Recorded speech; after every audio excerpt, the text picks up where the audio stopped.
नमः संस्कृताय। जय हिंद साथियों, संस्कृत संस्करण चैनल पर आपका हार्दिक अभिनंदन है। क्वेश्चन प्रैक्टिस करते हैं। 6 to 8, 9, 10, 11, 12 तीनों के लिए लाभकारी है क्वेश्चन। यदि आप इस चैनल पर नए हैं तो चैनल को सब्सक्राइब जरूर करेंगे। आइए, स्वागत है।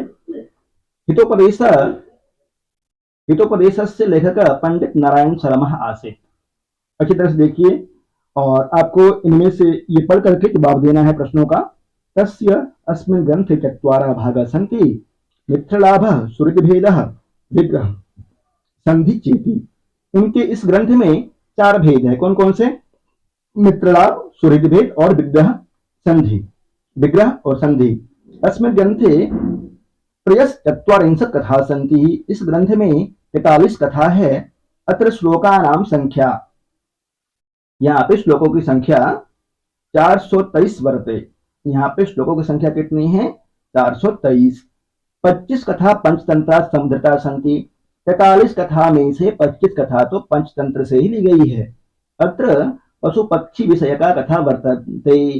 इसमें पशु पक्षी से संबंधित कथा है।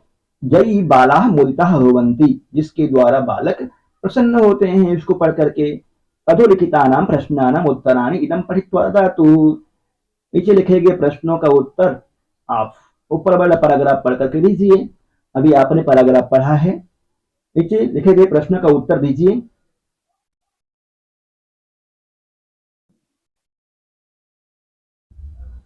प्रश्न है हितोपदेशस्य लेखकः वर्ते। शुरू में बताया गया था आपको हितोपदेश का लेखक कौन है। ये प्रश्न तो आपको वैसे भी आना ही चाहिए। हितोपदेश का लेखक कौन है? बहुत प्रसिद्ध प्रश्न है, अक्सर प्रतियोगी परीक्षाओं में पूछा जाता है और पैराग्राफ में से है आपका। किसकी तरफ जाना चाहेंगे आप? ए, बी, सी या डी? कमेंट करके बताते रहिए। विष्णु शर्मा, नारायण शर्मा, बाणभट्ट या सुबंधु? ये पैराग्राफ वाला है इसलिए बहुत ज्यादा व्याख्या नहीं किया करेंगे इसमें। इसको नारायण शर्मा की तरफ चलिए, आगे जो प्रश्न होगा उसमें व्याख्या करेंगे। हितोपदेश कति भागेषु विभक्तः। हितोपदेश कितने भागों में विभक्त है? ऐसे प्रश्नों के लिए आपको पैराग्राफ लिखना चाहिए। हालांकि इसका उत्तर हो जाएगा ए।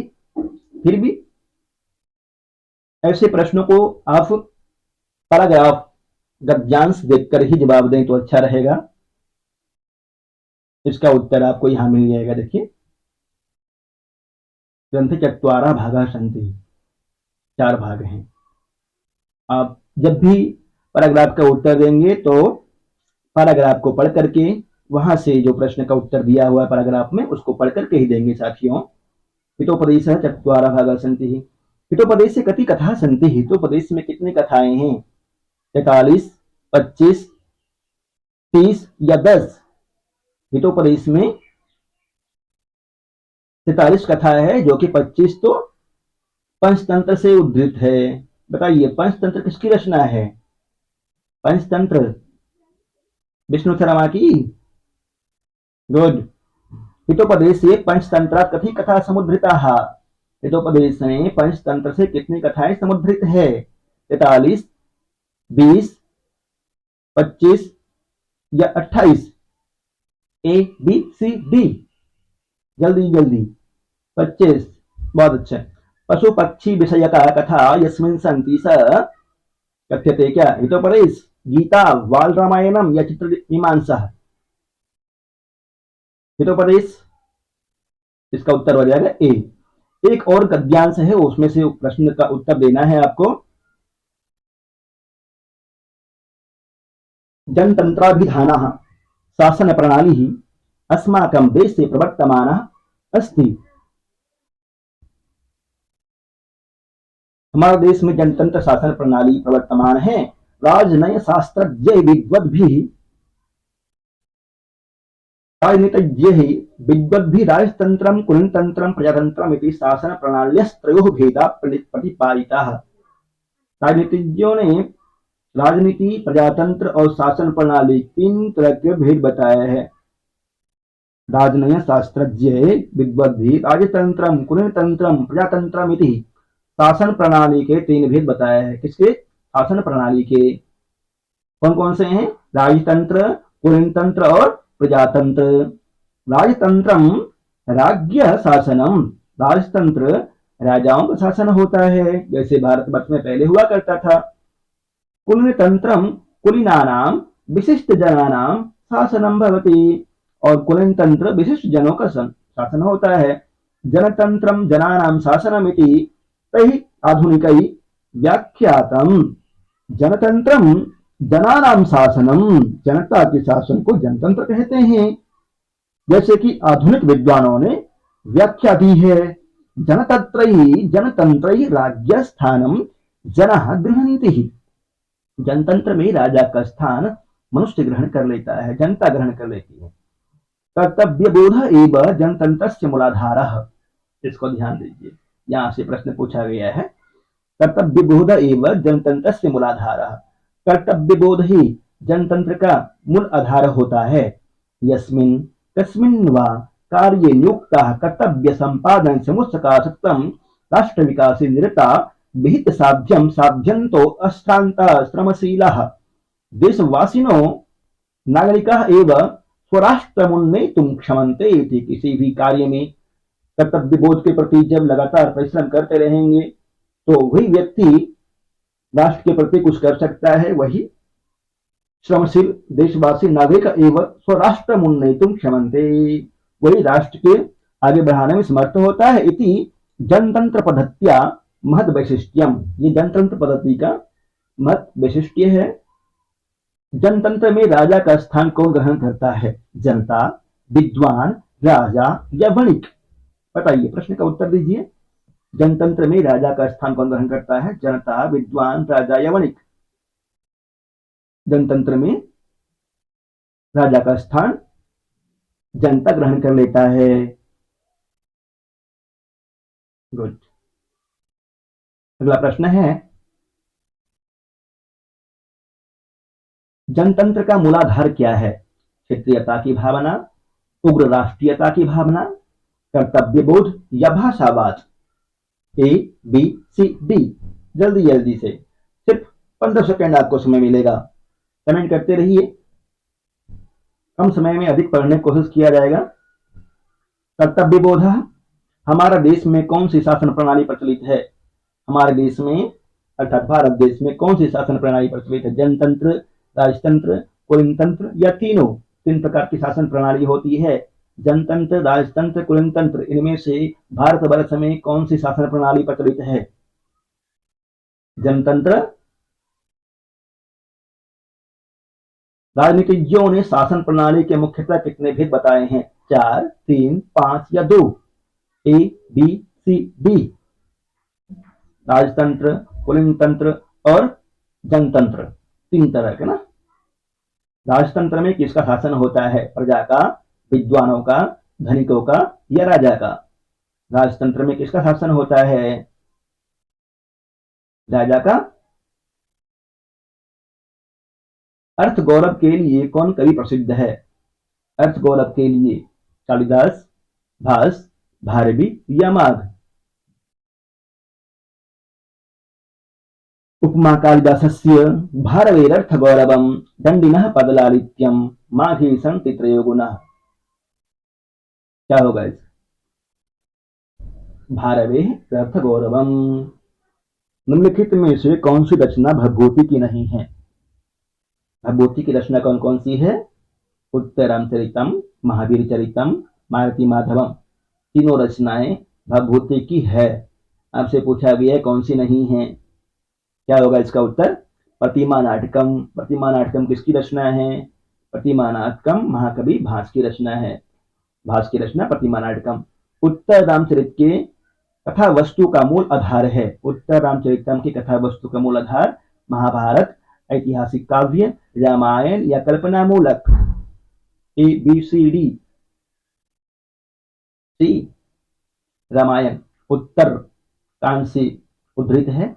रामस्य सखा कः आसीत्? राम का सखा कौन था? वाली, सुग्रीव, केसरी या जटायु? रामस्य सखा सुग्रीवः। बी की तरफ। गुड।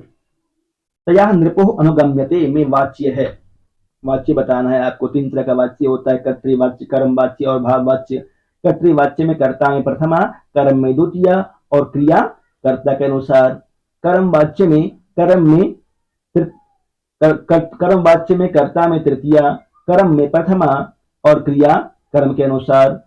भाव वाच्य में कर्ता में तृतीया, कर्म नहीं होता है और क्रिया सदैव प्रथम पुरुष एक वचन में प्रयोग होता है।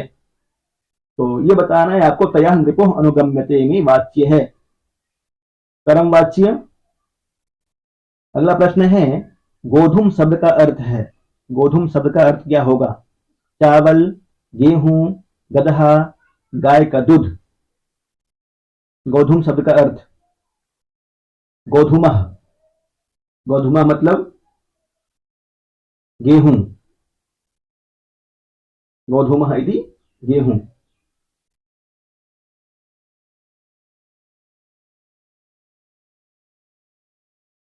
घुटने के लिए उपयुक्त संस्कृत शब्द है। घुटने के लिए उपयुक्त संस्कृत शब्द, ए जानू, बी उरु, सी जघन, डी हनु। इसकी तरफ जाना चाहते हैं। जानू।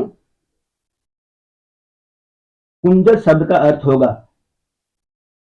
हाथी, हिरन, सुअर या सर्प। बताइए, ए बी सी डी, जल्दी जल्दी। कुंजर शब्द का अर्थ हाथी होता है। हसथ रूप है लटलकार, लिटलकार, विधिलिंग या लोटलकार। हसती, हसता, हसंती, हस्सी, हसता, हसत, हसामी, हसावा, हसामा लटलकार में बनता है। अब जल्दी बता दीजिए कमेंट करके। लिटलकार में हसिष्यति, हसिष्यता, हसिष्यन्ति।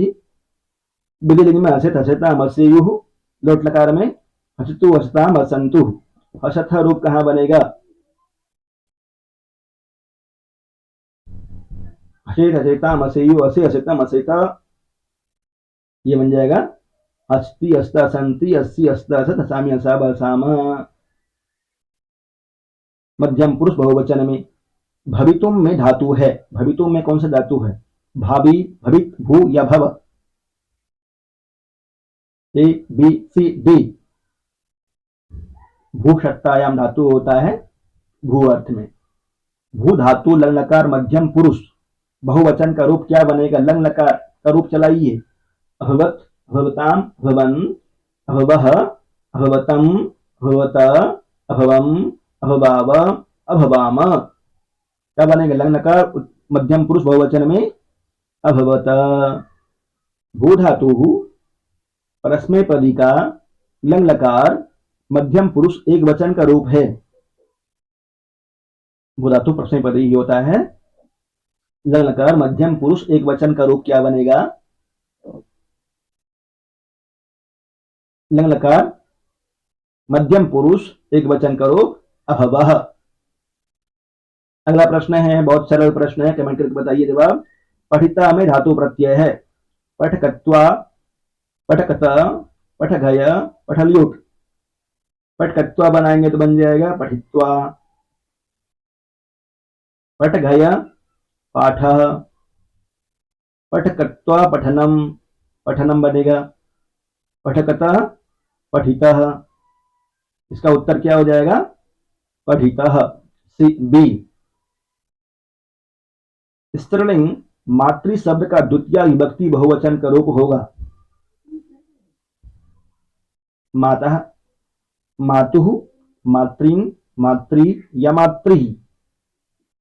मातृं, डी हो जाएगा इसका मातृ ही। माता, मातरो, मात्रा, मात्रा, मात्रो, मातृ ही। अस्मत् शब्द का अस्मत् सर्वनाम का षष्ठी विभक्ति बहुवचन का रूप है। मम, अस्मभ्यम, अस्माकम, अस्मत्। षष्ठी विभक्ति में एक तरह का रूप और बनता है में, नो, न। ये आपको याद होगा, यदि याद नहीं है तो याद कर लेंगे। चतुर्थी और षष्ठी में बनता है। यहाँ न की जगह पे अस्माकम या अस्माकम की जगह पे न का प्रयोग कर सकते हैं। इसका उत्तर हो जाएगा अस्माकम। अगला प्रश्न है, पंचमी विभक्ति एक वचन में लता शब्द का रूप है। पंचमी विभक्ति एक वचन, लतायाः। रूप याद कर लीजिए। अधिक से अधिक रूप याद कीजिए, जितना रूप याद करेंगे उतना अच्छा आपका अनुवाद ठीक होगा। वारी शब्द का सप्तमी विभक्ति एक वचन में रूप बनेगा। वारी शब्द सप्तमी विभक्ति एक वचन, वारिणी, वारी वारिणो वारिणा वारिणम वारिणो वारि, वारी वारिणो वारिणा वारिणा वारिभ्याम वारिभी, इस तरह से रूप चलता है। सप्तमी विभक्ति में वारिणी बन जाएगा। तस्मय विभक्ति है, तस्मय में विभक्ति है, प्रथमा द्वितीया तृतीया चतुर्थी। तस्मय, तस्मय बालकाय दुग्धम यच्छ, कौन सी विभक्ति होगी? चतुर्थी। श्रोतव्यम इति परम पृथक कुरुत, श्रोतव्यम इस पद को अलग करना है, प्रकृति प्रत्यय बताना है। श्रु श्रवणे धातु है, श्रोतव्यम, श्रु तव्य श्रोतव्यम, तव्य तव्य अनियरः प्रत्यय होता है। प्रजाभ्य स्वस्ति में चतुर्थी विभक्ति का कारण है। योगी च उच्चार्थानां प्रियमानः चतुर्थी संप्रदाने न स्वस्ति स्वासुधा अलम बसठ योगाच्च। प्रजाभ्य स्वस्ति, नमः स्वस्ति स्वासुधा अलम बसठ योगाच्च। स्वस्ति के योग में चतुर्थी विभक्ति। ब्राह्मण प्रजा प्रजायन्ते इति प्रयोगः कस्य सूत्रस्य उदाहरणेन निर्दिष्टः। ब्राह्मण प्रजा प्रजायन्ते इस सूत्र का उदाहरण है। जनिकर्तु प्रकृति, ध्रुवम अपाये पादानम, अपादाने पंचमी, पृथक बिना नाभिस्तृतीया नत्रस्याम। साथियों, यदि आप इस चैनल पर नए हैं या अब तक यदि आपने चैनल को सब्सक्राइब नहीं किया है तो सब्सक्राइब जरूर कर लेंगे। धन्यवाद। मुझे आशा है आप जरूर सब्सक्राइब कर दिए हैं, यदि नहीं किए हैं तो जरूर सब्सक्राइब करेंगे। ब्राह्मण प्रजा प्रजायन्ते इति प्रयोगः कस्य सूत्रस्य उदाहरणमस्ति। ध्रुवम अपाय पादानाम, अपादान संज्ञा करता है। ध्रुवम अर्थात ध्रुव की, जो स्थित होता है, निश्चल होता है। जैसे वृक्षात् पत्राणि पतन्ति, वृक्ष ध्रुव है, उसकी अपादान संज्ञा होगी। और अपादाने पंचमी, अपादान में पंचमी विभक्ति होती है। पृथक बिना नाना अभिस्तृत्या नत्रस्याम, इन शब्दों के साथ में तृतीया भी होती है और पंचमी भी होती है। ये जन कर्तु प्रकृति का उदाहरण है। जहां से कोई वस्तु उत्पन्न होता है उसमें पंचमी होती है। ब्राह्मण प्रजा प्रजायन्ते इति जनि कर्तु प्रकृति उदाहरणम। चर्मणि द्युपिनम हन्ति, अत्र चर्म शब्दे आदौ कथमा विभक्ति प्राप्ता भवति। चर्मणि द्युपिनम हन्ति, इसमें पहले कौन सी विभक्ति प्राप्त है? हेतु तृतीया, अपदाने पंचमी, कर्मणि द्वितीया, संप्रदाने चतुर्थी। क्या होगा इसमें बताइए? कर्मणि द्विपिनम हन्ति, चर्म के लिए, द्विपिनम हाथी को मारता है। हेतु तृतीया, पहले हेतु तृतीया प्राप्त था परंतु यहाँ पे चर्मणि सप्तमी प्राप्त हो गई ना, सप्तमी हुई है। एक वार्तिक है, चर्मणि द्विपिनम हन्ति दन्तयो हन्ति कुंजरम, इस तरह से है वहां पे, दन्तयो हन्ति कुंजरम। कविषु वा कालिदास श्रेष्ठ, इस सूत्र से बनता है। अयुक्त कुशलाभ्याम चा सेवाया यतश्च निर्धारणम षष्ठी चानादरे यस्य भावे न भाव लक्षणम। बहुत प्रसिद्ध सूत्र है ये। कविषु, कवि नाम वा, कालिदास श्रेष्ठ, यतश्च निर्धारणम। बीपीएससी 2 बार पूछ चुका है इस सूत्र को। बहुतों में से जब एक को छांटते हैं उसमें षष्ठी और सप्तमी विभक्ति होती है। अगला प्रश्न है, ब्रह्मण जिज्ञासा ब्रह्म जिज्ञासा इत्यत्र ब्रह्मण इति पदे केन सूत्रेण षष्ठी विभक्ति। ब्रह्मण जिज्ञासा ब्रह्म जिज्ञासा, इस सूत्र में किस सूत्र से षष्ठी विभक्ति हुई है? कर्तृकर्मणो कृति, कर्तृकर्मणो कृति, कर्तृकर्मणो कृति इसका उदाहरण हो जाएगा। भ्रमणार्थम इत्यस्य अव्ययम अर्थः। भ्रमणार्थम, इसका अव्यय अर्थ क्या होगा?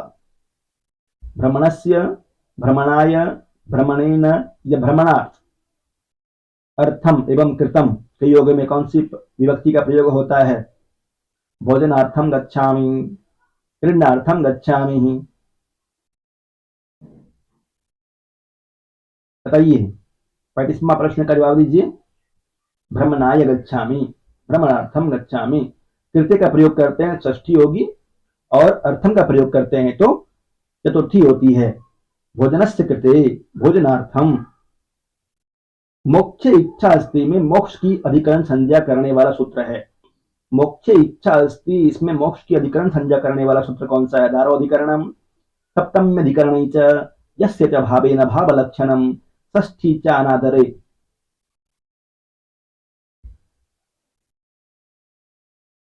ए बी सी डी। अधारो अधिकरणम से अधिकरण संज्ञा होती है, और सप्तम्य अधिकरण से अधिकरण में सप्तमी विभक्ति होगी। चौराद विभेति वाक्य में चौराद पद पंचमी विभक्ति का विधायक सूत्र है।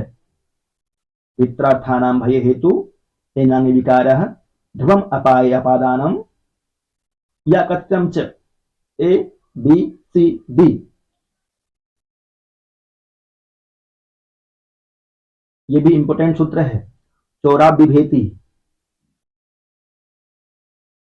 भित्रार्थानां भय हेतु पंचमी विभक्ति, भी और त्रा का जो कारण है, जिससे डरते हैं और जिससे बचाते हैं, उसका जो कारण है उसमें पंचमी विभक्ति होती है। चोरा चोर से डरता है। नित्य नपुंसक लिंग एक वचनांत समास होता है। नित्य नपुंसक लिंग एक वचनांत समास कौन सा होता है? बहुब्रीहि समास, द्विगु समास, द्वंद्व समास, अव्ययभाव समास। नित्य नपुंसक लिंग एक वचनांत समास, अव्ययभाव समास।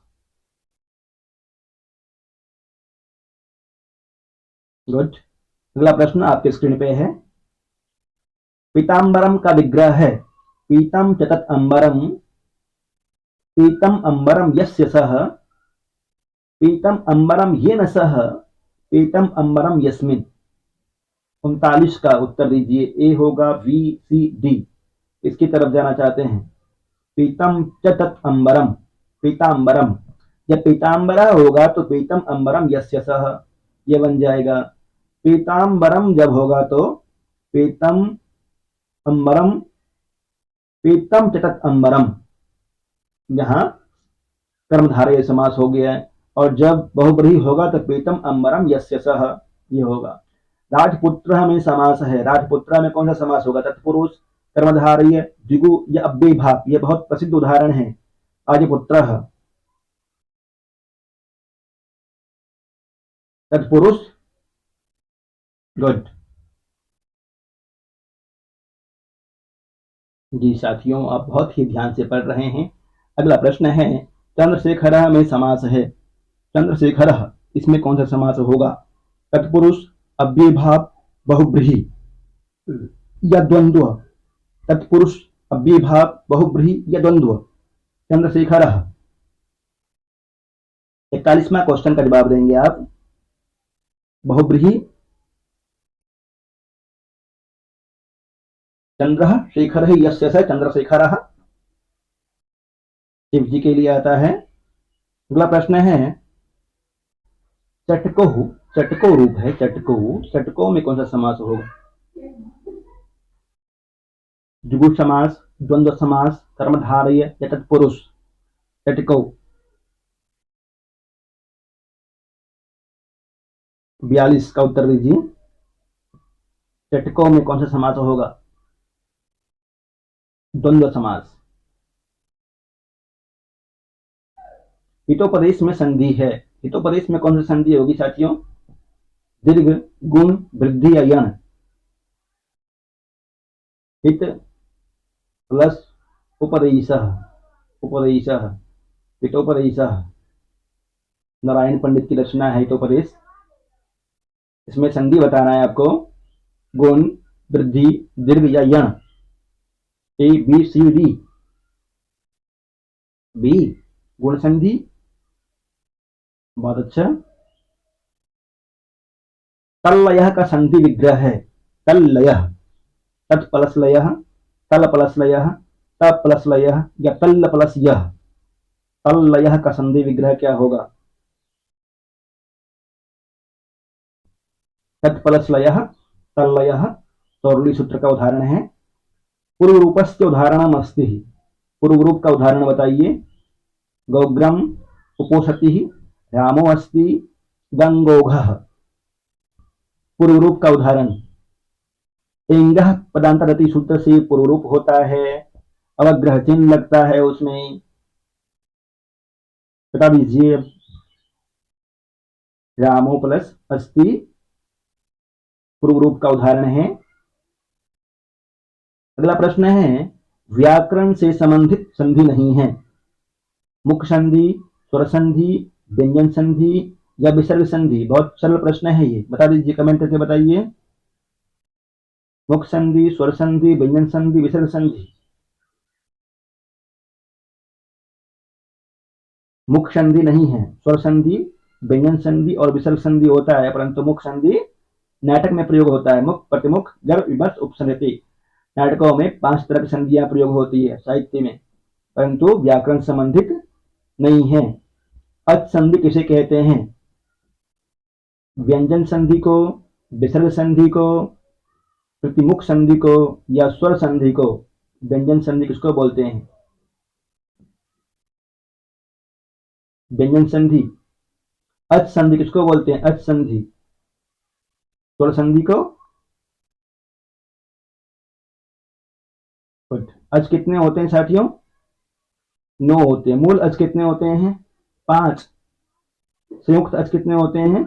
4। ए, औ, आई, औ। निम्नलिखित में से कंठ से उच्चारित होने वाली ध्वनि है। निम्नलिखित में से कंठ से उच्चारित होने वाली ध्वनि कौन सा है? म, त, ल, अ। आपको बता दें, एक सूत्र होता है अकुह, ये याद ही होगा आपको। विसर्जनीय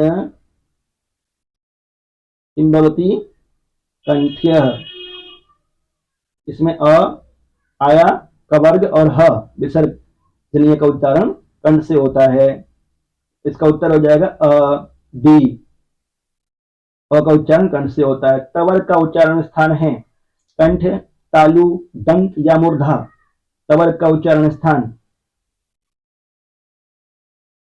ज़्री, तु, ल, श, दंत्या। ज़्री, ज़्री, तु, ल, स, दंत्या। दंत से उच्चारण होता है। तालु, तवर्ग का उच्चारण स्थान क्या होगा? दंत। अगला, वर्गों के पंचम वर्णों का उच्चारण स्थान होता है। वर्गों के पंचम वर्ण का उच्चारण स्थान तालु, कंठ, मूर्धा या नासिका। वर्गों के पंचम वर्णों का उच्चारण स्थान, यद्यपि वर्गों के जिस वर्ग में आते हैं वहां से भी उच्चारण होते हैं। मुख, नासिका, वसनोनुनासिका और नासिका से भी होता है। उष्म वर्ण नहीं है। इसमें से उष्म वर्ण कौन सा नहीं है? सलह, उष्माना। आपने पढ़ा होगा सल प्रत्याहार में उष्म वर्ण आते हैं। कौन सा उष्म वर्ण नहीं है? ए, बी, सी, डी। य अंतस्थ वर्ण है। यण अंतस्था। स्पर्श व्यंजन नहीं है। स्पर्श व्यंजन कितने होते हैं साथियों? स्पर्श व्यंजन 25 होते हैं। उदित भी बोलते हैं उनको। इसमें से कौन सा नहीं है? क, प, य, ट। कु, चु, टु, टु, पु में कौन सा नहीं आ रहा है? ए, बी, सी, डी। कमेंट करके बताते रहिए। यदि आपको अच्छा लग रहा है तो कमेंट करें, लाइक करेंगे, कमेंट करेंगे और चैनल को सब्सक्राइब नहीं किया है जरूर सब्सक्राइब कर लेंगे। अन्य साथियों तक शेयर करें। सी अंतस्थ वर्ण है। स्पर्श व्यंजन नहीं है। वेणी सहारे दुर्योधनस्य कंचुकी भवति। वेणी सहारे दुर्योधनस्य कंचुकी भवति। विनयंधरः, जयंधरः, रुधिरप्रियः, सुंदरकः। एक आधा प्रश्न कठिन भी पूछ सकता है, इसलिए ये भी ध्यान रखिए। बेनी सहार में दुर्योधन का कंचुकी है विनयंधरः। बेनी सहारम किसकी रचना है? ये तो बहुत प्रसिद्ध प्रश्न है, ये पूछ सकता है। बेनी सहारम भट्ट नारायण की रचना है।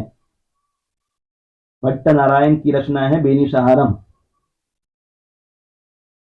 समीचीनाम तालिकाम चिनुतः, नीचे दिया हुआ है समीचीन तालिका चुनना है आपको। एक इस तरह का प्रश्न पूछता है बीपीएससी में, क्योंकि इस बार कठिन प्रश्न पूछने वाला है। समीचीनाम तालिकाम चिनुतः, मुरारी की रचना कौन सी होगी? अनरखदागबम, शुद्रक, मृच्छकटिकम, भास, प्रतिमा नाटकम, विशाखदत्त, मुद्रा राक्षस। क्या होगा? 4 3 2 1, कहाँ पे है? 4 3 2 1, ये वाला इसका उत्तर हो जाएगा। 4 3 2 1 बी।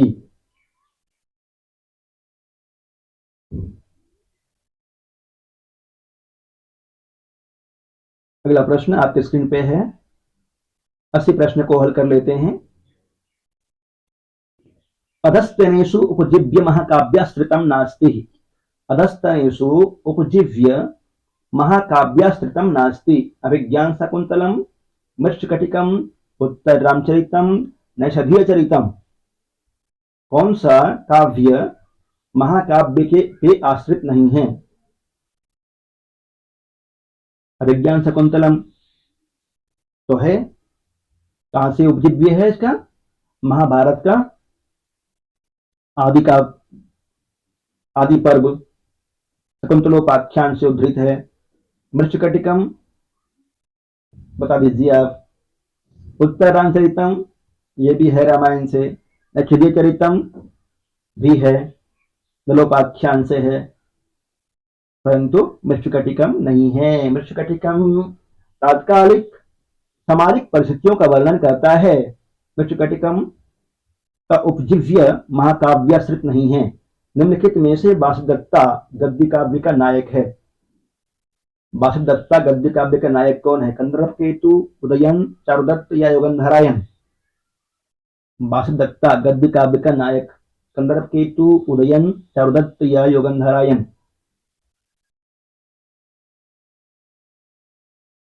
वासुदत्ता किसकी रचना है? पहले तो ये बताइए आप। ये प्रश्न पूछ सकता है। नीचे वाला प्रश्न यदि नहीं पूछे तो ये प्रश्न इंपॉर्टेंट है। सुबंधु की रचना है वासुदत्ता, और ये गद्य काव्य है, कथा है वासुदत्ता। नायक है, इसका नायक पूछा गया है कंदर्प केतु। कंदर्प केतु इसका नायक है। त्रिविक्रम भट्ट की रचना है। त्रिविक्रम भट्ट की कौन सी रचना है? रामायण चंपू, मदालसा चंपू, यशस्वी चंपू या इनमें से कोई नहीं? त्रिविक्रम भट्ट ने ही कहा था रम्या रामायणी कथा रुष्णापि सुकोमला सखरापि सुकोमलः नमस्तस्मै कृताय नः रम्या रामायणी कथा। कौन सी रचना है उसकी?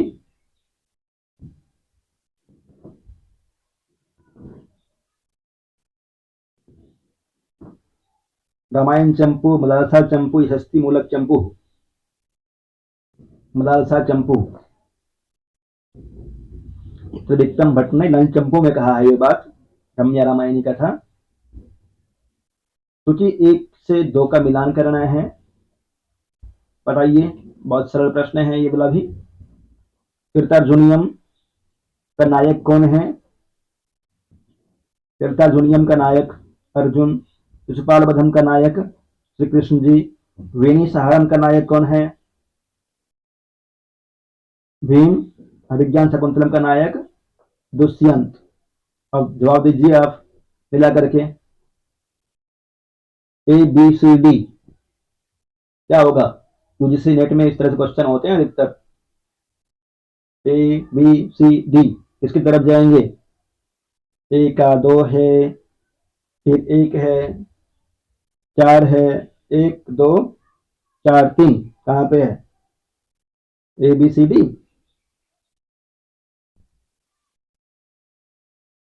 1 2 4 3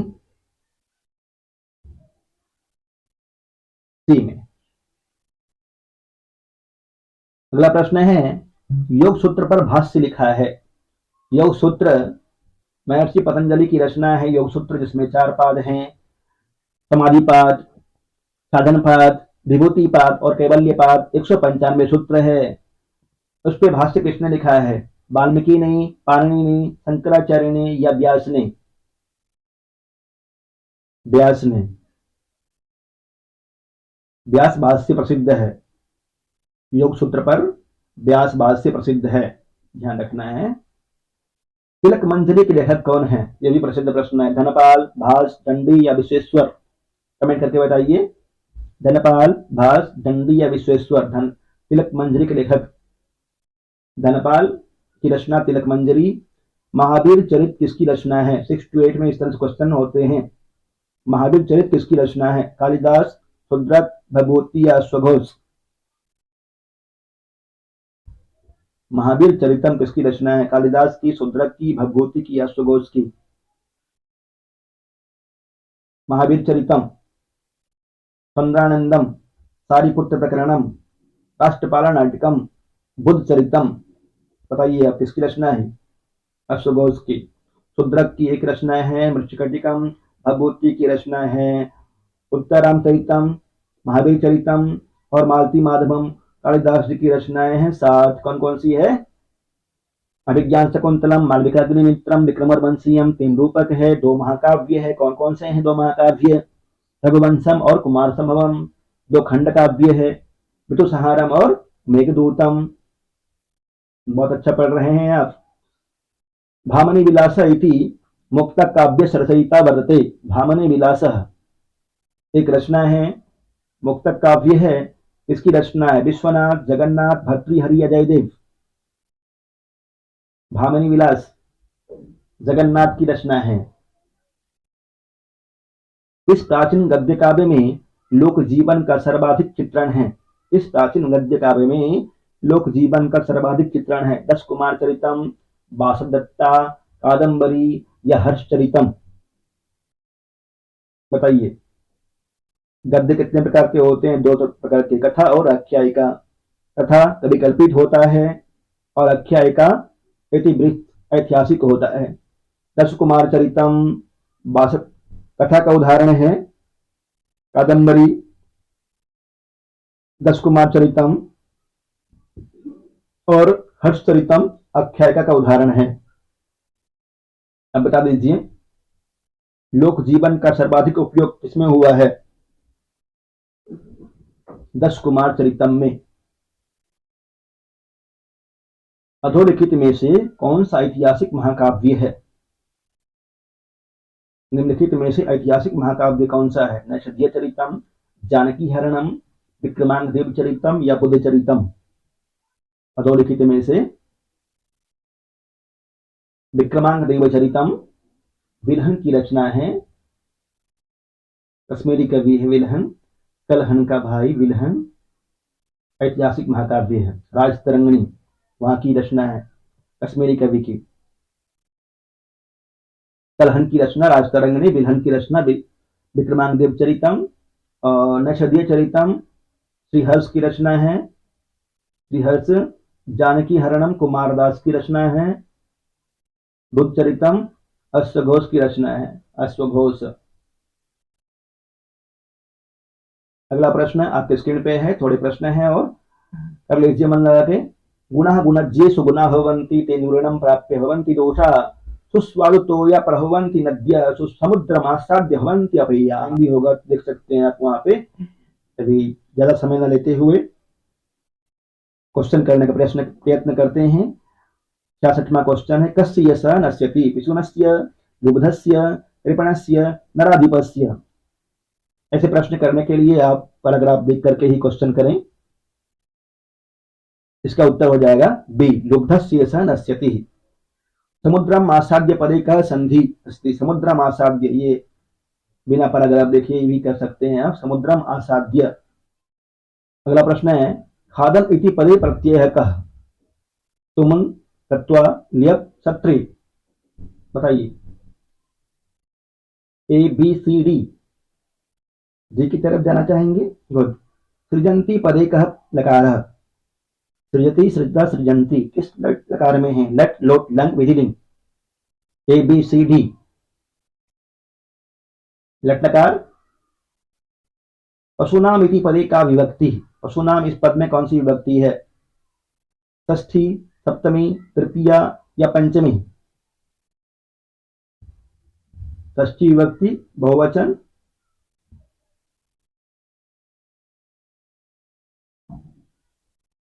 मधुरः सुक्तरसं के सृजन्ति, मधुरः सुक्तरसं के सृजन्ति।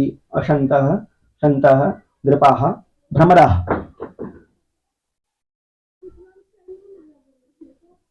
सन्तः।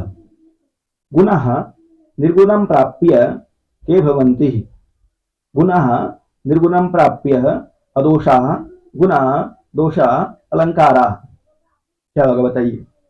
गुणः निर्गुणं प्राप्य के भवन्ति, दोषा।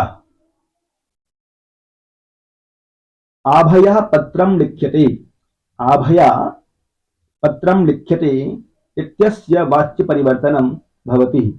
आभा पत्रं लिखति, आभयः पत्रं लिखिष्यते, आभा पत्रस्य लेखनं कुर्वते, आभया पत्रं लिख्यते।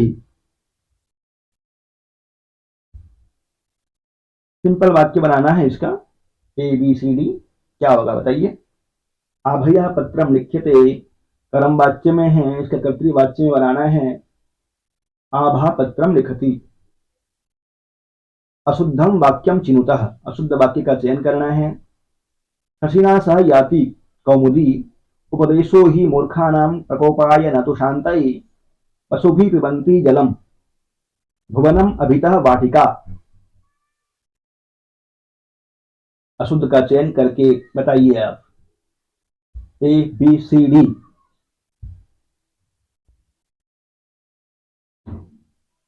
सी की तरफ जाना चाहेंगे? गुड। पशुभिः पिबन्ति जलम नहीं होगा, पशवः जलम पिबन्ति। शुद्ध वाक्य बताइए। वर्षायां न गंतव्यः, वर्षायां न गंतव्यम, वर्षायां न गमनीयम, वर्षासु न गंतव्यम।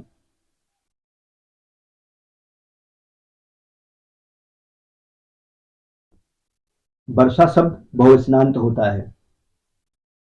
अब बता दीजिए कौन सा होगा?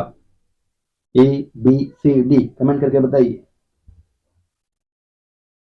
वर्षासु न गंतव्यम, वर्षा, सिक्ता इत्यादि शब्द बहुवचनांत होता है। शुद्ध वाक्यम भविष्यति, शुद्धम वाक्यम भविष्यति।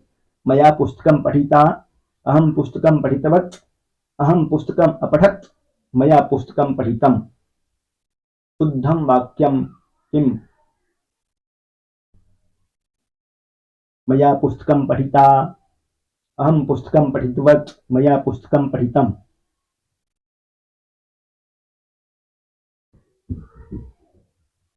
डी, कर्ता प्रत्यय के योग में कर्ता में तृतीया होती है। कर्म के अनुसार क्रिया, पुस्तकम नपुंसक लिंग है इसलिए पठितम होगा।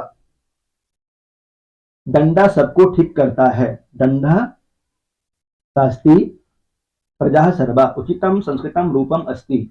दंड न शास्ति, दंडः न शास्ति सर्वा प्रजा, दंडः शास्ति सर्वा प्रजा, दंडः शास्ति प्रजा सर्वा, दंडः शास्ति प्रजा सर्वा।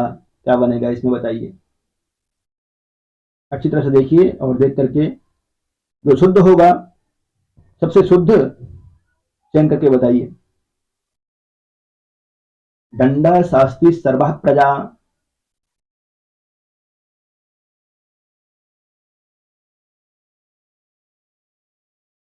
दंडः शास्ति सर्वा प्रजा, दंडः शास्ति प्रजा सर्वा।